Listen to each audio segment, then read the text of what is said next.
Hello, friends. It's another Tuesday, and I welcome you to the Mental Catalyst. I am Michael Amankwa. The Mental Catalyst, or TMC, is a show that seeks to empower everyone to achieve their purpose and full potential on Earth.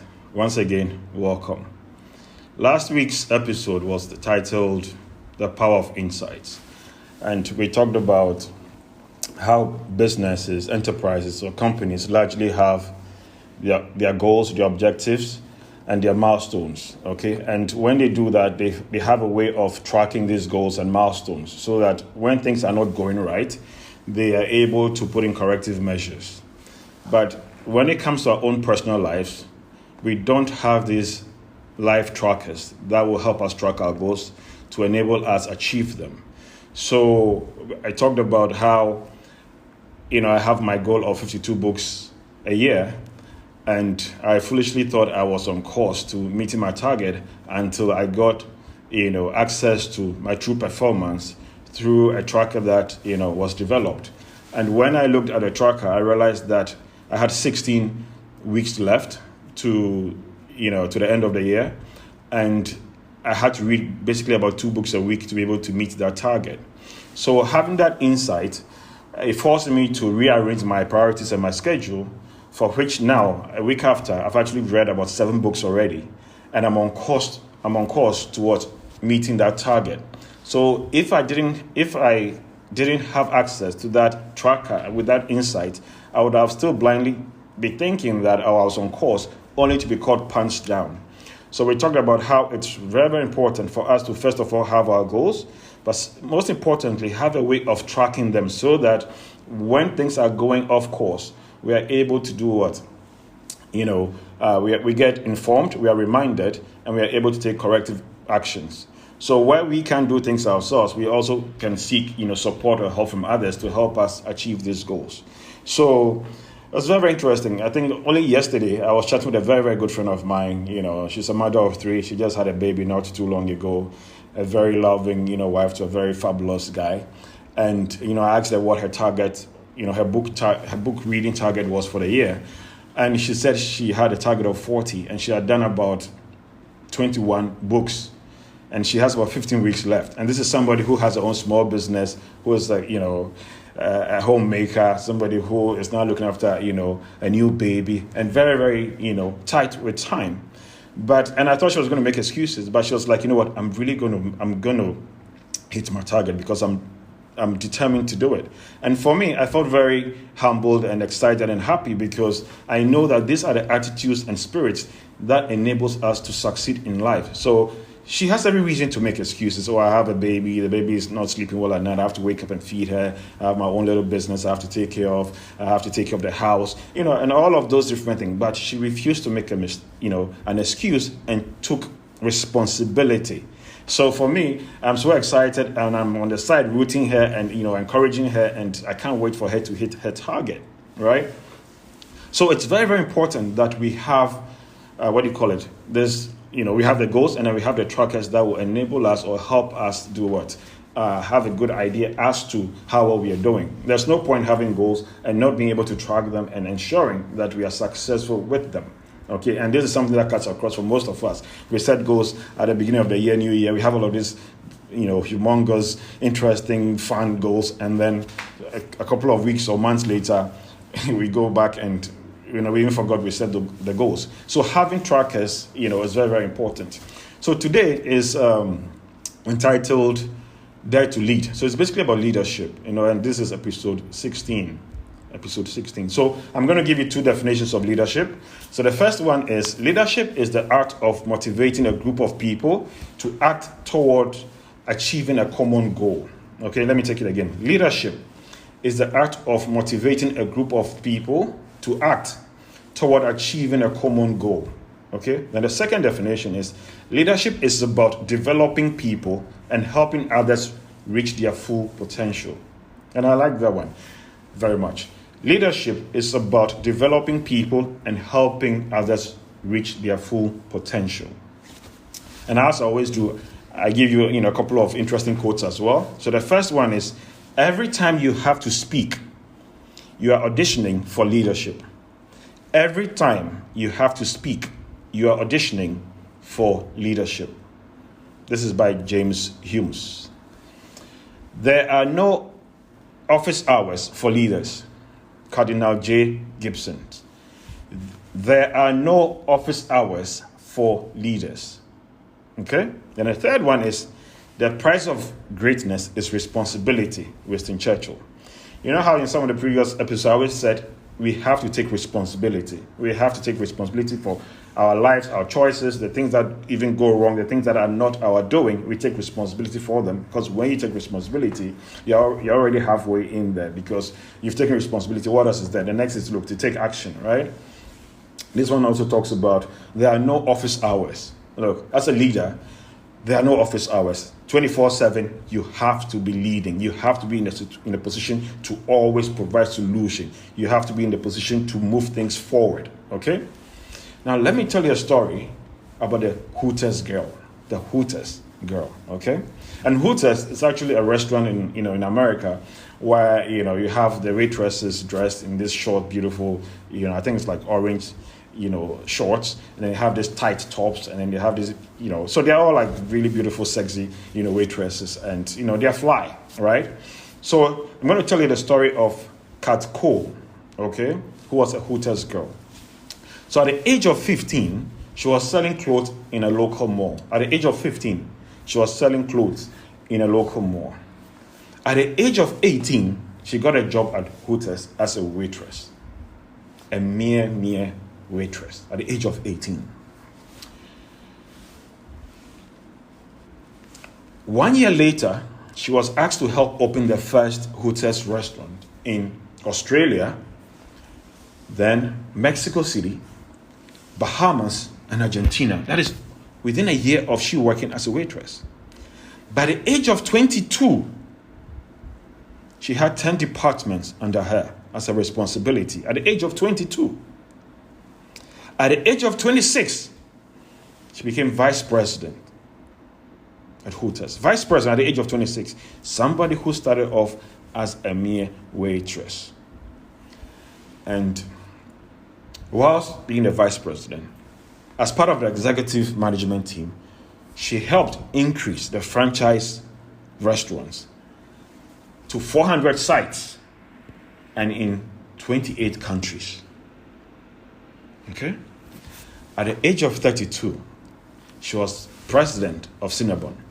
So Cinnabon was a company that bought Hooters. And when Cinnabon bought Hooters and they needed somebody to lead it, who did they go for? They went for Kat Cole. Kat Cole. Why Kat Cole? And how did this happen? This is somebody who was less than a decade, ago. She was what? A mere waitress. So how did it happen? And not only, I'm going to tell you how it happened, but when she became president, they had the fastest growth in sales.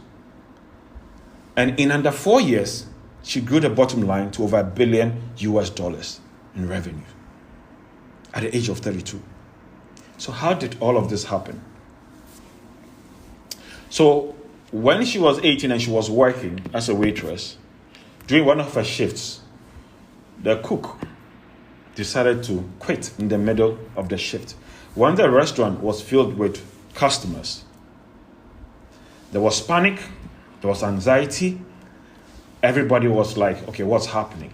The cook, who was responsible for preparing the meals for the waitresses to serve the customers, just quit midstream. But what did Kat do? Kat went to the manager and said, hey, can I help so that we cook and serve the customers? So Kat and the manager went to the kitchen and prepared and cooked, and all the customers there got served. Nobody told Kat to do that. Nobody told Kat to do that. But why did she do that? First of all, if the customers were not served, they were not going to pay their checks, and then she was not going to get a tip. And as waitresses, we all know, they live off what? Tips. So she knew very well that, look, she needed to take initiative, she needed to take action so that she could get paid, get her tips, so that she can pay her bills. Her second reason was she was curious. She wanted to see if she could do it. She was curious. She wanted to see if she could do it. Then the third reason was that she just wanted to be helpful, because Hooters was where she was getting her daily bread. There was a crisis. She decided to take action. So one, yes, she needed to make money, get a tip so she can pay her bills and live. Two, she was curious. Great, remember. And then three, she wanted to contribute and help business. Okay? So within 6 months, having done the cooking and serving, during another shift, the bartender had to quickly leave to go attend an emergency at home. What did Kat do again? She got behind the bar and ensured that, look, customers got served. Customers got served. Nobody told her to do that anymore. Not long after that, the manager in charge of the restaurant where she worked quit. What happened? Kat got involved again and took over as the manager to ensure that customers got served. By the time she realized, she had actually done all the restaurant work, assisted in operations, done cleaning, she's done training of employees and all of that without anybody telling her what to do. And she wasn't any different from the other waitresses that were working with her.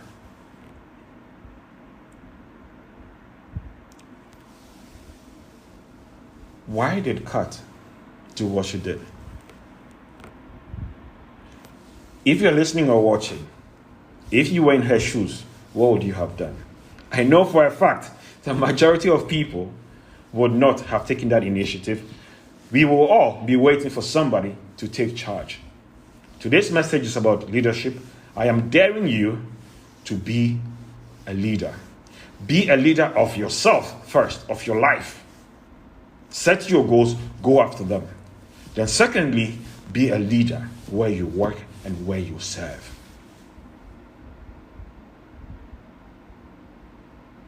Life is truly beautiful when you find your calling, when you are living life on your terms, and you are putting in your best. Most of us just go to work and we do the very little that is asked of us, that is required of us. And when we are in that mode, we're doing that, we largely think that we are harming the business or we don't care or whatever. But fundamentally, you're the one losing. Because when you go through these experiences at work and you're learning, you're growing, you're developing, those skills are skills that are yours that nobody can ever take away from you. Those are skills you can take anywhere in the world and be able to do what? Earn a living. Earn a living. But when you are not conscious, when you are not driven, you're not hungry, you will not put yourself in the position of leadership. And leadership, you don't always have to be taught. If you have to be taught to lead, then there's something wrong. You have to desire it, you have to yearn it, and you have to prepare for it. So what are some of the ways you can become a leader? Focus on yourself. I used to always talk about, it's all about you, the individual. Focus on yourself first. Self-development, self-improvement. Invest in knowledge acquisition. Read like there's no tomorrow. Read like you are crazy. Because guess what? You're acquiring knowledge. Your mind is opening. It's becoming deeper. You're becoming imaginative. Focus on yourself. Learn to be a very good, powerful, impactful communicator. Okay? Focus on yourself. Develop yourself. Okay? Add value to the company. Always look out for opportunities where you can contribute. In the case of Kat, nobody told her to go to the kitchen to cook. Nobody told her to go behind the bar to serve drinks. Nobody told her to teach employees, other employees, how to do things. She took charge. Add value to the company, because that is where you get your living. You earn your living. That is where your bread is buttered. Work on your emotional fitness. I talk about emotional intelligence. Learn to be what? Learn to use empathy where it's desired. Learn to be fit emotionally. Learn to be daring. Learn to be persevering. Learn to stay focused. Learn how to practice positive thinking. Right? Learn not to make excuses. Okay? It's called what? You have to be emotionally fit. Practice self-awareness. I always talk about it. Mindfulness, awareness. Be mindful, be conscious of your environment, your situations, and all of that. So when something needs to be done, even though you have your own schedule, there are times when you have the opportunity to step up, to probably do extra hours, to do something to meet the company's objectives and goals. Maybe your friend, is struggling. You need to be able to help. Step in and offer. Always go the extra mile.